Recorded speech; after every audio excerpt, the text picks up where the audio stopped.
ఈ నడుము పట్టీ వేస్తాం. ఇది పట్టీ కోసం తీసుకున్నాం ముక్క. పట్యాల ప్యాంట్. పట్యాల ప్యాంట్. ఈ పొడవు ఇక్కడి నుంచి ఇక్కడికి మనకి ఎంత కావాలంటే అంత తీసుకుంటాం.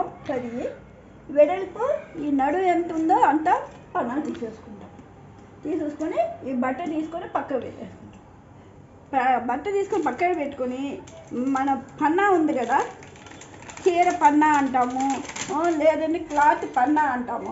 ఇది పన్నా అంటాం. ఇది 100 సెంటీమీటర్లు ఉంటుంది. పన్నా ఇది 100, ఇక్కడి నుంచి ఇక్కడికి 100 ఉంటుంది. ఆ మడత వేస్తే ఇది ఇట్లా వేసినాం అనుకోండి, వేస్తే 50 ఉంటుంది. ఇది ఇక్కడి నుంచి ఇక్కడికి 50 ఉంటుంది. పొడవు మనకి ఎంత కావాలంటే అంత తీసుకుంటాం.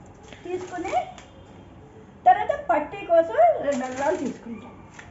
ఈ బట్ట అంతా తీసుకొని ఈ పన్నా 50 ఉంది కదా, 50 100 వచ్చేస్తుంది. ఇది ఇట్లా ఇప్పితే 100 వచ్చేస్తుంది. అట్లా 2 మడతలు 4 మడతలు తీసుకుంటాం అన్నమాట.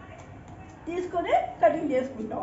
ఇదంతా ముక్క తీసుకొని ఈ పట్టీ మనకి పొడవు దగ్గర ఎక్కడ ఎంత వస్తే అంత దగ్గర క్రాస్గా గీత గీసుకుంటాం స్కేల్తో. ఇదేంటి రౌండ్ ఏమి ఉండవు అనమాట. స్కేల్తో గీసేసుకుంటాం స్ట్రైట్గా.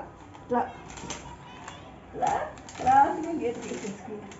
ఈ గీత గీసేసుకున్న దగ్గర మనం కింద మన పట్టీ దగ్గర డిజైన్ వేసుకుని వేస్తాం. ఈ బట్ట అంతా వచ్చేసి ఈ లంగాకి ఇక్కడ ఈ పన్నాకి ఇట్లా కుర్చీ పెట్టేస్తాం. ఇక్కడ వరకు వస్తుంది. మళ్ళీ ఈ బట్ట ఇటు వస్తుంది అన్నమాట. అప్పుడు మీకు ఇదంతా వచ్చేస్తుంది, కుర్చీ వచ్చేస్తుంది.